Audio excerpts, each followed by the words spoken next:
Hello student, आप सभी जैसा कि जानते हैं कि हम इतिहास को पढ़ रहे हैं और कुछ हम जो दक्षिण भारत के राजवंश हैं उनको भी साथ में लेके चल देंगे ताकि ये भी आपका जो एरिया है वो छूटे नहीं और आपके साथ में ही तैयार होता रहे। तो चोल वंश जो आपका जानते हैं कि काफ़ी ज़्यादा फेमस राजवंश है, जिसमें आपका ग्रामीण प्रशासन के बारे में एक बेल्ट जो ग्रामीण प्रशासन था उसके बारे में जानकारी मिलती है उत्तर मेरु अभिलेख से, जो कई बार एग्जाम में आपका पूछा जाता है। और इस वंश के जो संस्थापक आपके विजयपाल हैं, ये भी आपसे कई बार पूछा जा सकता है। इस वंश के जो प्रतापी शासक हैं वो आपको पता है, राज फर्स्ट है, परातंक फर्स्ट है, आपका राजेंद्र फर्स्ट है, सेकंड है, और राजराज द्वितीय है। ये काफ़ी ज़्यादा फेमस है। और चोल साम्राज्य अपने जो क्लासिकल उनका जो युग बोला जा सकता है, जो कला या संस्कृति, इसके लिए प्रसिद्ध थे। ठीक है, तो चोल वंश जो 9वीं से 13वीं शताब्दी तक रहा था, इसमें दो तरह के चोल वंश है। जैसे कि प्रारंभिक कौन था, तो प्रारंभिक जो 6वीं शताब्दी तक जो रहा था वो स्थानीय राजा थे, करिकाल चोल थे। और ये अंधकार पूर्ण इनका शासन रहा था, ज़्यादा प्रसिद्धि नहीं हासिल की थी इस जो राजवंश था उसने। और जो पल्लवों के ध्वंसा अवशेष थे उस पर अपने राजवंश की इसने क्या किया था, स्थापना की थी। ठीक है, उत्तर चोल के बारे में अब बात करते हैं, जो जिसको हमें पढ़ना है एग्जाम की दृष्टि से। तो वो 9वीं से लेकर 13वीं शताब्दी का ये समय रहता है। और आपको पता है इसके समय जो प्रसिद्ध कौन थे आपके, ठीक है, तो आपको पता है पहला शासक कौन था, विजयपाल चोल, इसे विजया ले बोलते हैं, कहीं कहीं पाल भी मिल जाएगा, परंतु ये विजया ले ज़्यादातर आपको मिलने वाला है। तो पहला राजा आपका यही हुआ था 850 में। ठीक है, फिर आपका थोड़ा देख लीजिए चार्ट में, एक बार अपन पढ़ लेंगे ना कि किस किस को पढ़ने वाले हैं। फिर आदित्य चोल रहा था 871 से 907 ईसा पूर्व तक। ठीक है, ईस्वी तक, पूर्व नहीं बात करेंगे, ईस्वी है। परातंक चोल फर्स्ट है जो आपका 907 से लेके आपके 950 तक या 55 तक ये उस समय का रहा था। कहीं कहीं आपको कुछ और चीज़ें मिल सकती हैं। फिर अरिंजय चोल था, जो अरिंजय चोल आपका जिसे सुंदर चोल भी कहा जाता है, 955 से 970 तक। फिर राजराज जिसको कहा जाता है चोल फर्स्ट था 885 से लेके 1014 तक। तो सबसे महान शासक था आपका, और तंजावुर में राजराजेश्वर मंदिर का इसने निर्माण करवाया था। तो टेंशन नहीं लीजिए, हम सारे जो राजवंश हैं, राजा हैं, उनके बारे में विस्तार से पढ़ने वाले हैं।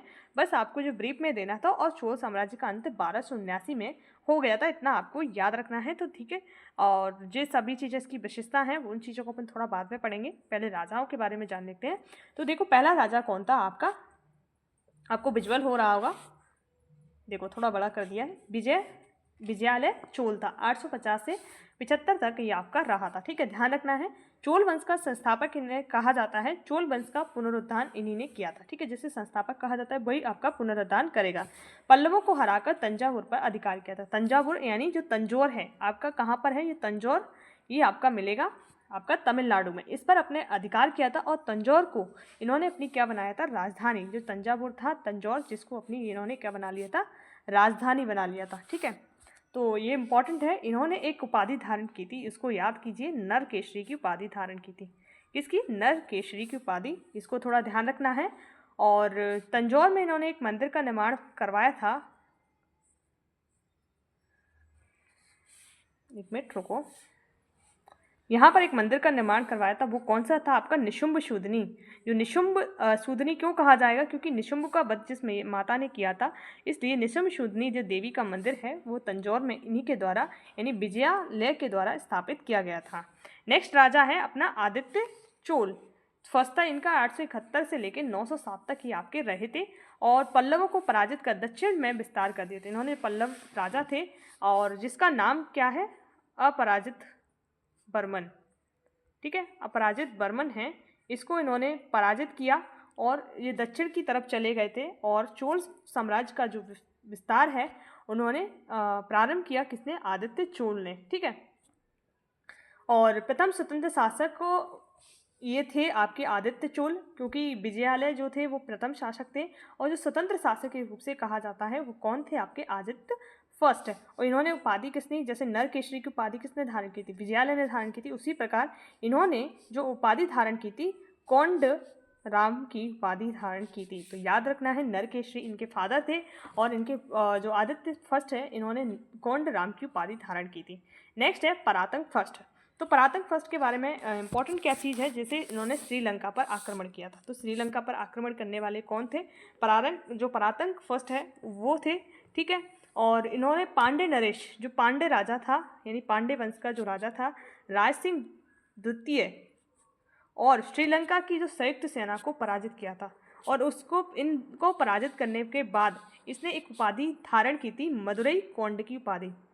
सॉरी, थोड़ा मिसप्रिंट हो गया। किसकी उपाधि धारण की थी?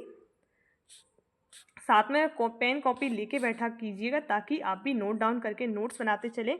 और मदुरई कोंड की उपाधि इन्होंने धारण की थी, किसने? आपके परातंग फर्स्ट ने, ठीक है। और इन्होंने राष्ट्रकूट जो नरेश थे, कृष्ण तृतीय, उन्हें गंगों की सहायता से जो आपका क्या किया था, तल्लोकम के युद्ध में परातंग फर्स्ट को पराजित किया था। यानी इनको जो पराजित करने वाला शासक था वो कौन था? आपको पता है, राष्ट्रकूट काफ़ी ज़्यादा फेमस थे, उनमें सबसे प्रतापी शासक जो आपका कृष्ण तृतीय था, उसने गंगों की सहायता से, जो गंग राजवंश था उनकी सहायता से इसको पराजित कर दिया था। कौन से युद्ध में? वो आप याद कीजिए, 950 का युद्ध हुआ था। इसका नाम था, क्या था?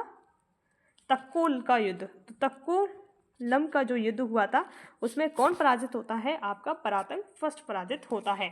और चोल वंश का उत्तर भारत में राष्ट्रकूटों की अधीनता हो गई थी। तो राष्ट्रकूटों ने क्या कर लिया था? चोल वंश पर धारण कर लिया था। ये आपकी उपाधि आपको यहाँ पर दिख रही है। प्रशासनिक शहर भूमि की व्यवस्था को सुदृढ़ इन्होंने किया था, ठीक है। और एक इन्होंने तंजौर में एक मंदिर बनवाया था, उसका नाम थोड़ा लिख लीजिएगा। उस मंदिर का नाम क्या है? चिदम्बर का मंदिर। चिदम्बरम का जो मंदिर है वो आपका तंजौर में है। इसका निर्माण आपका इन्होंने करवाया था। इसमें क्या है? शिव की नटराज की प्रतिमा। क्या? शिव की नटराज की प्रतिमा यहाँ पर है, ठीक है। ध्यान रखना है, शिव की नटराज की प्रतिमा यहाँ पर है। और इनकी मृत्यु के बाद चोल साम्राज्य में दुर्बलता और अव्यवस्था का शिकार हो गया था। किसकी मृत्यु के बाद? परातंग की मृत्यु के बाद। फिर आपका एक और शासक रहा था, वो ज़्यादा इम्पोर्टेंट नहीं है, जैसे गंधरादित्य, आरिंजल चोल, परातंग द्वितीय, सुंदर चोल, उत्तम चोल, ये 85 तक रहे थे। उसके बाद 85 में कौन आ गया था? आपका राजराज चोल। ये काफ़ी फेमस शासक है। इसके बारे में जो भी इंफॉर्मेशन है वो सारी आपको याद होनी चाहिए। सबसे महान शासक माने जाते हैं, ये आपको याद रख लेना चाहिए कि इनको सबसे महान शासक कहा जाता है।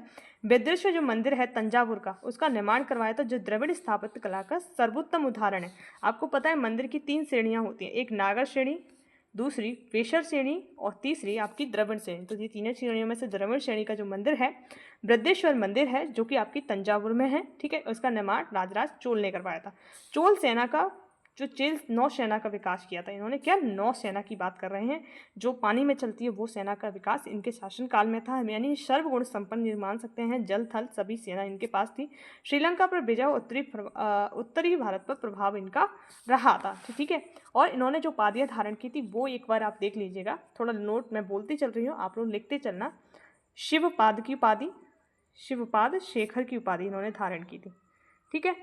रवि कुल मणिके, ठीक है, रवि कुल मणिके की उपाधि इन्होंने धारण की थी, ठीक है। और एक और है चोल मार्तंड और जयगोंड की उपाधि इन्होंने धारण की थी। तो फिर से याद लिख लीजिएगा, शिवपाद शेखर, रवि कुल मणिकम, चोल मार्तंड और जैन गोंड जो उपाधि है इन्होंने धारण की थी। इनने सर्वप्रथम और चोल विरोधी गठबंधन जैसे चेर, पांडे और श्रीलंका पर आक्रमण किया था। तो चोल विरोधी जो गठबंधन था आपका चेर वंश था, पांडे वंश था और आपका श्रीलंका, इन पर आक्रमण इसने कर दिया था। किसने? राजराज फर्स्ट ने।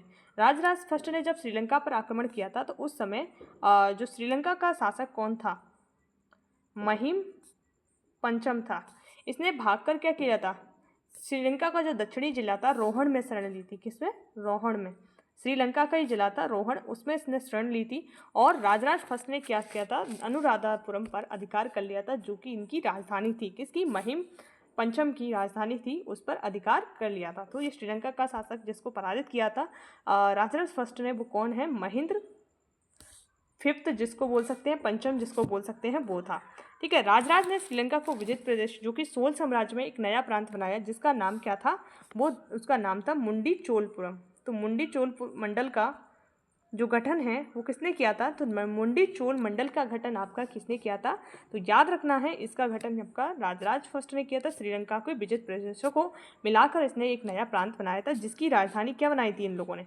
पोलन रूपा, ठीक है, पोलन रूबा राजधानी बनाई। तो ध्यान रखना है, ये ठीक।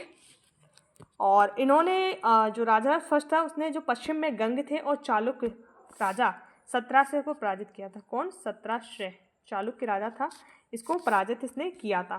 ठीक है। मालदीव को अपने अधिकार में ले लिया था, ये भी ध्यान रखना है, क्योंकि हिस्ट्री एक ऐसी सब्जेक्ट है जिसको याद करके ही आप याद रख सकते हो, कई सारी चीज़ों को इंटरकनेक्ट कर सकते हो कि कौन से राजा ने क्या किया था। तो इस तरह से याद हो सकती है हमारी हिस्ट्री, और आप साथ में नोट्स बना के रखिए ताकि आप जब भी एग्ज़ाम हो तो उनको फास्ट रिविजन कर सकें। और इन्होंने जो भू राजस्व के लिए क्या किया था, निर्धारण किया था, भूमि का जो सर्वेक्षण करवाया था, यानी एक सर्वे करवाया था और स्थानीय स्वशासन को जो प्रोत्साहन दिया था। क्योंकि चोल वंश की जो सबसे ज़्यादा विशेषता मानी जाती है वो क्या मानी जाती है, उनका स्थानीय प्रशासन ही माना जाता है। ठीक है, क्या माना जाता है? स्थानीय प्रशासन।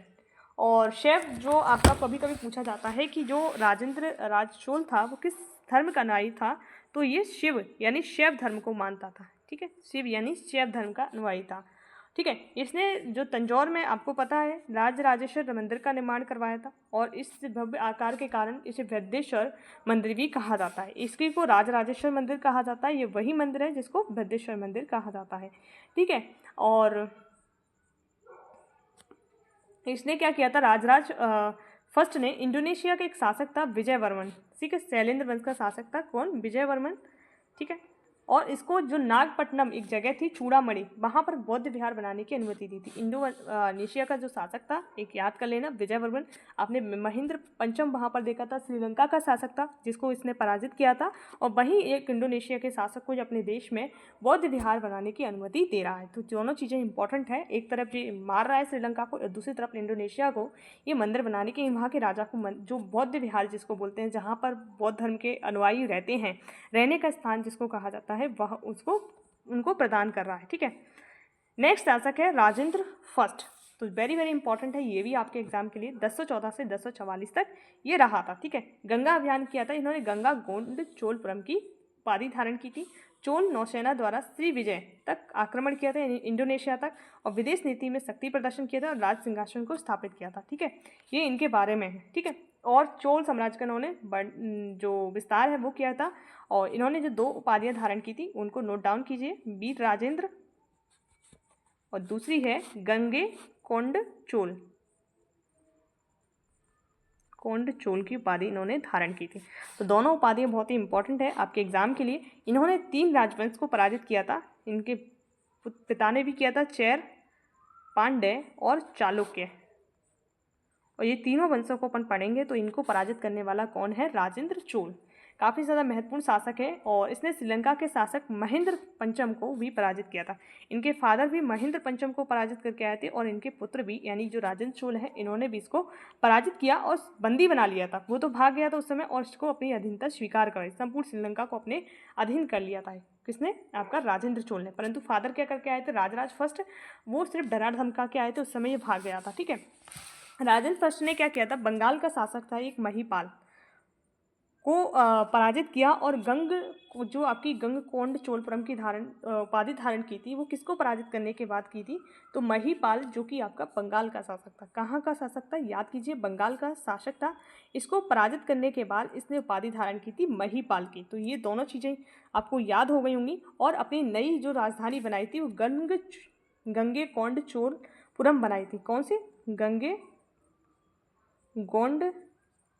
कोंड जिसको बोला जाता है चोलपुरम। थोड़ी साउथ इंडिया के जो टर्मोलॉजी है वो हमें बोलने में थोड़ा प्रॉब्लम आती है, क्योंकि संस्कृत मिश्र जो लैंग्वेज ये लोग यूज़ करते हैं, तो थोड़ा प्रॉब्लम हो जाती है बोलने में, एकदम अपनी जो टंग है वो पलटती नहीं है। ठीक है, नेक्स्ट जो है इनके बारे में, ये राजेंद्र फर्स्ट है, सर्वाधिक महत्वपूर्ण जो इनकी विजय थी वो कौन सी थी? शैलेंद्र शासक थे, विजय जो तुंग वर्मन को पराजित किया था। मतलब शैलेंद्र वंशी शासक कहाँ पर थे? इंडोनेशिया।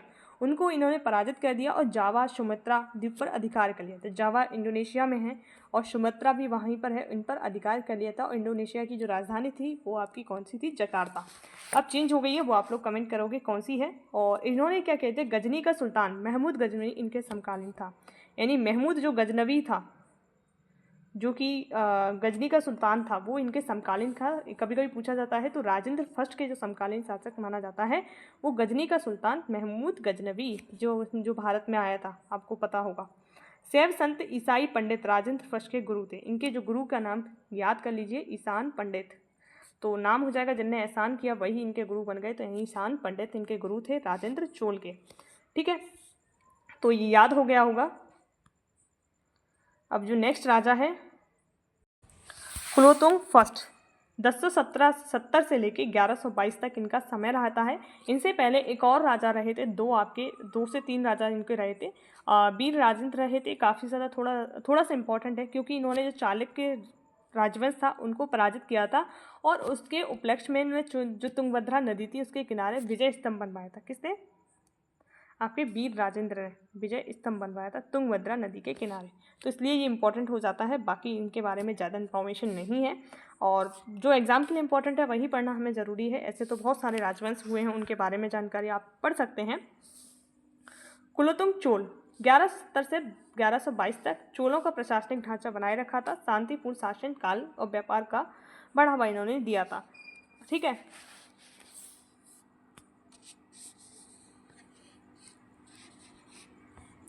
तो इन्होंने चालुक्य राजेंद्र कुलोतुंग फर्स्ट के नाम से चोल सिंहासन पर बैठे, और इन्होंने अपने जो शासन का विस्तार है काफ़ी अच्छे से किया। और कुलोतुंग फर्स्ट ने राजकवि जो उनके एक राजकवि थे जयंगोदर ने कलिंगंतु पढ़ी की रचना की थी। कभी कभी पेपर में पूछा जाता है, कलिंगंतु पढ़ी की जो रचना की थी वो जयंगोदर ने की थी। तो याद रख लेना है इनका नाम, जो किसके शासनकाल में थे? कुलोतुंग फर्स्ट के शासनकाल में थे। तो इनके बारे में जो इन्फॉर्मेशन है ये काफ़ी ज़्यादा इम्पोर्टेंट है। इन्होंने एक चालुक्य राजा था विक्रमादित्य 6, ठीक है, इनको पराजित किया था। चालुक्य शासक थे कुलोतुंग फर्स्ट ने। ठीक है, अब और भी राजा रहे थे, जैसे कि आप देखिए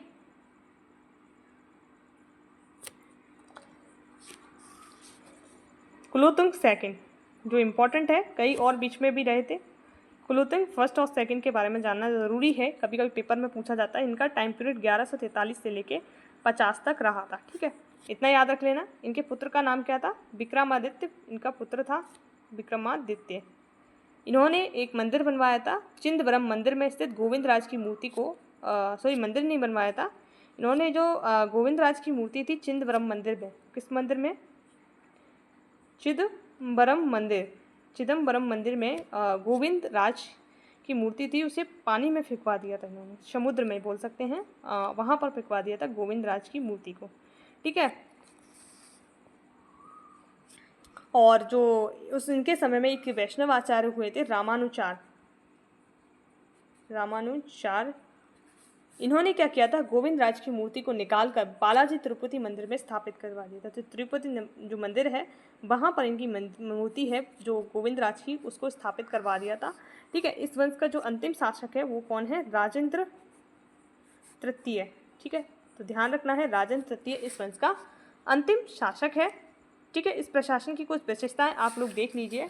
केंद्रीय शासन था यहाँ पर, यानी जहाँ पर केंद्र में सर्वोच्च जो कौन होता था? आपका राजा होता था। सलाह हेतु मंत्रिपरिषद होती थी। उच्च अधिकारी जो होते थे उनको क्या कहा जाता था? थोड़ा बात कर लेते हैं। उच्च अधिकारी को पेरुनंदनम, ठीक है, और निम्न अधिकारी होते थे उसे सेरुनंदनम, यानी पेरू सबसे बड़ा है और सेरू सबसे छोटा है। तो नंदनम जो होते थे निम्न अधिकारी होते थे। वेतन क्या होता था इनका? भूमि का जो खंड होता था वो वेतन होता था।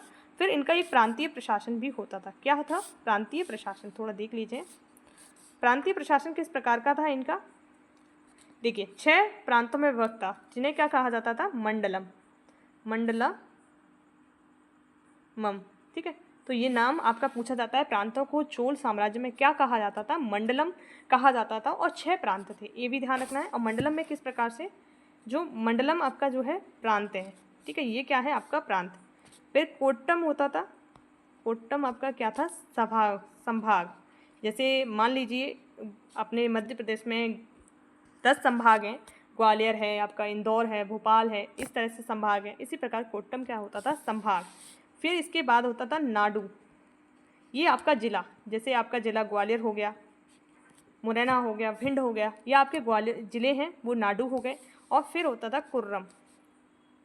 कुर्रम क्या आपके अंतिम होते थे, गांव इनको कहा जाता था, वो आपके कुर्रम कहलाते थे। तो ये चारों चीज़ें आपको नाम अच्छे से पता होना चाहिए। स्थानीय सभा होती थी, उसे नाडू कहा जाता था, और ठीक है, नाडू कहा जाता था स्थानीय सभा को, और नाटुर भी कहीं कहीं मिलता है, तो नाटुर भी कहा जाता था, ठीक है, स्थानीय सभा को। फिर इनका नगरीय प्रशासन था, उसको नगरम नामक संस्था द्वारा संचालित करते थे। नगरम नामक संस्था क्या करती थी, नगरीय प्रशासन था उसका संचालन करती थी, और जो जो नगरम होता था वो व्यापारियों की सभा हुआ करती थी। यानी ज़्यादातर आप देखेंगे व्यापारी लोग आपको कहाँ मिलेंगे, नगर में मिलेंगे, ठीक है। और फिर ग्रामीण प्रशासन था, ग्राम सभा का द्वारा संचालित होता था, और ग्राम सभा में 3 प्रकार की होती थी, एक उर सभा और महासभा, ठीक है। कितनी? 3 प्रकार की महासभा जिसको कहा जाता है, उर सभा और महासभा। फिर इनका जो न्यायिक प्रशासन था वो किस प्रकार से था, वो देख लीजिए। सर्वोच्च अधिकारी कौन होता था न्याय प्रशासन में, आपका राजा हुआ करता था, और सम्राट न्यायालय का धर्मासन होता था, और कठोर दंड विधान हुआ करता था। अर्थदंड, जो अर्थदंड आपका होता था यानी पैसे का दंड, वो भी आपको दंड के रूप में मिलता था, ठीक है। सैन्य प्रशासन कैसा था इनका, सैन्य प्रशासन, न्याय प्रणाली आपने देख ली। अब सैन्य प्रशासन की बात करते हैं। सेना का जो प्रमुख होता था उसका नाम याद कर लीजिए, महादंड नायक जिसको कहा जाता था। महान यानी महाकाल जो देखेगा वो आपका सेना का प्रधान हो गया। 4 अंग होते थे, यानी जो आपकी सेना होती थी उसके 4 अंग बताए गए हैं, किस प्रकार की होती थी। पैदल सेना उनके पास होती थी, अश्व सेना होती थी यानी घोड़े की सेना, और गज यानी आपका जो हाथी होता था वो आपकी सेना हुआ करती थी। एक अंग की नौ सेना भी इनके पास थी, ठीक है। फिर राजस्व किस प्रकार का था इनका, यानी राजस्व कैसे क्या लेते थे, भूमि कर लेते थे ये लोग, भूमि पर कर लगाते थे, वो 1/3 हुआ करता था, और भू राजस्व नगद और अनाज के रूप में भी लेते थे, ठीक है। इसका भू राजस्व कैसा, नगद और अनाज के रूप में भी लिया करते थे। स्थानीय स्वशासन इनकी सबसे बड़ी विशेषता थी, और जो इनके प्रशासन की बारे में जानकारी देता है वो एक स्थानीय प्रशासन के बारे में, वो आपका कौन है, एक अभिलेख है उत्तर मेरु अभिलेख, जिससे ग्रामीण प्रशासन के बारे में क्या मिलती है, जानकारी मिलती है। और इसमें सामान्य गांव 2 प्रकार के होते थे, एक ब्रह्मदय गांव, एक देवदान गांव। जो ब्रह्मदान गांव हुआ करते थे वो क्या होते थे, आपके ब्राह्मणों को अनुदान में दिए गए गांव होते थे। और देवदान गांव इन मंदिरों को भी, जैसे आपको पता है जो देवदासी की प्रथा है वो आपके चोल साम्राज्य में भी थी, यानी मंदिरों में जो देवदासियां हुआ करती थी भगवान को अपना आराध्य मानकर वहाँ पर नृत्य गान वगैरह करती थी, ठीक है।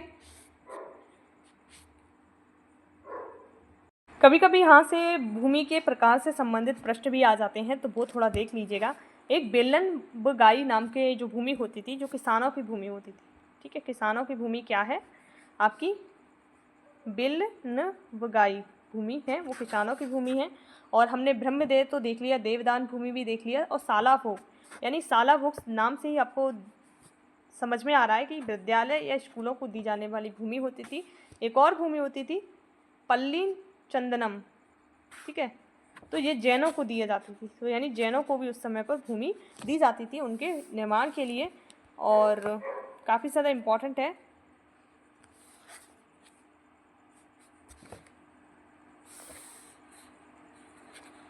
एक विद्वान थे जिन्होंने जो हमारा बृहदेश्वर का मंदिर था उसके बारे में एक बहुत ही अच्छी बात कही है। उन्होंने कहा था कि जो तंजौर का बृहदेश्वर मंदिर है वो जिसमें जो विमान है वो भारतीय वास्तुकला का निष्कृष्ट यानी कसौटी मानक कहा था। बहुत ही अच्छा एक वास्तुकला का मानक बताया था पारसी ब्राउन ने, तो ज़्यादा इम्पोर्टेंट है आपके एग्ज़ाम के लिए। और नटराज की प्रतिमा इस वंश में हमें मिलती है, कांस्य प्रतिमा मिलती है। संसार में सबसे उत्कृष्ट जो कांस्य प्रतिमा है वो इस समय मिलती हैं। सबसे महत्वपूर्ण बंदरगाह इस समय हुआ करता था कावेरीपट्टनम, ठीक है। तो नौसेना के बारे में जानकारी मिलना, यानी जो अंग्रेज आए थे वो सोचते थे कि हम ही सबसे पहले नौसेना को लेके आए, तो ऐसा नहीं है। हमारे पास भी एक वेल डेवलप नौसेना थी, यानी कावेरीपट्टनम नाम का बंदरगाह था, वहाँ से हम इसे रन करते थे। सोने के जो सिक्के होते थे उन्हें क्या कहा जाता था इस वंश में, कलंजू कहा जाता था, यानी कनक मतलब सोना होता है ना, उसी से आप लगा लीजिए, कनक से कलंजू। तो आपको याद रहेगा कि सोने के सिक्के होते थे उन्हें कलंजू कहा जाता था। सड़कों की देखभाल एक समिति करती थी, उसका नाम है स्पेशल, कभी कभी एग्जाम में आ जाएगा, जिसे बागान समिति कहा जाता था, ठीक है। तो ये आपके एग्ज़ाम के लिए इम्पॉर्टेंट है और आपको अच्छे से समझ में आ गया होगा पूरा चोल वंश ठीक है। कला संस्कृति आपने देख ली, देखिए आप फिर से एक बार देख लीजिएगा। द्रविड़ शैली के उत्कृष्ट जो आपको विशाल गोपुरम और पत्थर के मंदिर मिलते थे। भक्ति आंदोलन का उत्थान, शैव और वैष्णव संतों का संरक्षण दिया। नृत्य भरतनाट्यम को संरक्षण दिया। तमिल साहित्य को संरक्षण इस समय दिया गया था। ठीक है। कला और संस्कृति के बेस पर हम चीज़ें बातें कर रहे हैं इसके बारे में, और अभी हम विशेषताओं के बारे में बात कर ले थोड़ा। ठीक है। वो आपने ये सभी देख ली कि क्या क्या विशेषताएं इस समय की रही थी। ठीक है। तो इस प्रकार से आपने चोल वंश के बारे में जो भी पढ़ा, आपके एग्ज़ाम के इम्पॉर्टेंट जो हो सकता था वो सारी चीज़ें अपन ने कवर करने की कोशिश की, और क्या क्या चीज़ें इस वंश में थी वो सब जानने की कोशिश की। तो आप एक बार इसका स्क्रीनशॉट भी लेके रख सकते हो, और साथ में पेन और कॉपी लेके बैठा करो, ताकि आपको ये सारी चीज़ें सही की यहीं याद हो जाएँ। तो ऑल द बेस्ट। जय हिंद, जय भारत। चैनल सब्सक्राइब नहीं किया है तो कर लीजिएगा।